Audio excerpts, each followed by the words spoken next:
istilah bidat di dalam kekristenan yang historik itu tidak sama seperti yang digunakan di dalam Katolik Roma. Katolik Roma itu begitu you berbeda pendapat dengan Katolik Roma, you disebut bidat. Artinya kalau seorang Katolik Roma menyebut saudara bidat, saudara tidur aja nyenyak. Itu sebutan meaningless, tidak ada artinya. Karena saya bisa tidak setuju dengan Paus dari kekekalan sampai kepada kekekalan, dan saya bisa benar. Who cares Paus menyebut saya bidat? Who cares Konsili Trente menyebut saya bidat? Tidak ada ngaruhnya, itu istilah meaningless. Tidak ada maknanya. Tidak ada substansinya sama sekali kalau digunakan oleh seorang Katolik menyebut orang-orang yang tidak menerima kepausan, tidak tunduk kepada kepausan sebagai bidat. Secara historikal, istilah bidat itu digunakan untuk orang-orang yang mengajarkan ajaran yang menyimpang dari ajaran-ajaran yang fundamental, yang substansial. Karena tidak semua ajaran di dalam kekristenan itu punya peringkat kepentingan yang sama. Misalnya doktrin Allah itu punya kepentingan yang lebih tinggi daripada you bicara tentang doktrin baptisan atau doktrin bahasa roh dan lain sebagainya. Nah, tidak berarti itu semua tidak penting, tapi tingkat kepentingannya itu tidak sama. Nah, jadi kalau you bertentangan dengan doktrin Allah, doktrin Kristus, doktrin Roh Kudus, doktrin Alkitab dan lain sebagainya, yang major-major itu you disebut bidat. Secara logika, retorika Deki sangat rapuh. Kalau Protestan bukan bidat, maka mengapa mereka menolak ajaran gereja yang sudah diakui selama 1500 tahun?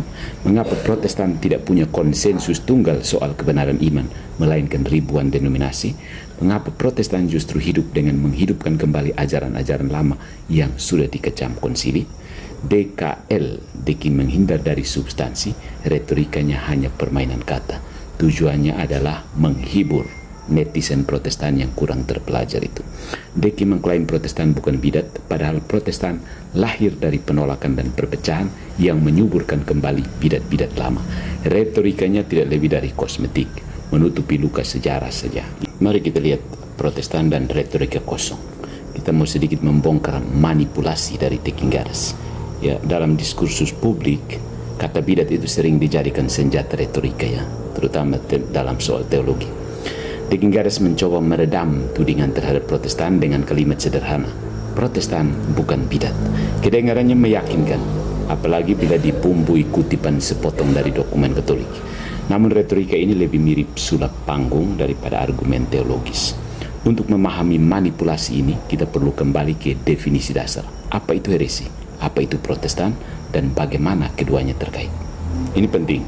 Jadi, menurut Santo Agustinus, heresi adalah penyimpangan dari iman yang pernah diakui. Heresis est perversio dogmatis. Thomas Aquinas dalam Summa Theologiae menyebut heresi sebagai penolakan sadar terhadap kebenaran iman yang diajarkan gereja. Jadi heresi bukan sekedar beda pendapat, melainkan penolakan aktif terhadap kesatuan iman. Nah, apa itu Protestan? Reformasi abad ke-16 tidak muncul dari ruang kosong. Luther, Calvin, dan para pengikutnya menolak otoritas gereja dan tradisi apostolik. Akibatnya, Protestantisme sejak awal adalah sebuah komunitas yang mendefinisikan dirinya lewat penolakan.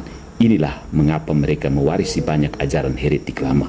Dari Donatisme, penolakan otoritas sakramen, sampai Arianisme terselubung, merendahkan Kristus sebagai sekedar teladan moral. Ya, nah ada retorika yang kosong dari Deki. Alih-alih menjawab realitas ini, Deki memilih teknik retorika. Yang pertama, labelisasi murahan.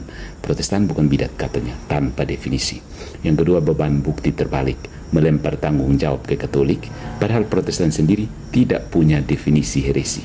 Yang ketiga, potong kutip otoritas, mengutip dokumen Katolik secara parsial, lalu memelintirnya. Yang keempat, ambiguitas sengaja, menghindari definisi heresi di dalam Protestan.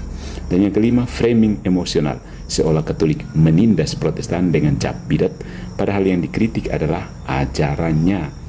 Nah, dalam terang iman Katolik, Protestan bukan sekedar orang-orang yang berbeda, melainkan komunitas yang mengandung dan menyebarkan benih heresi. Jadi jawaban yang paling tepat adalah, kalau Protestan bukan bidat, lalu apa? Mereka, Protestan itu adalah museum hidup bidat-bidat kuno yang dikemas ulang dengan retorika modern. Jadi orang Katolik tidak usah terpengaruh dengan retorika Deki, nggak ada, substansinya tidak ada.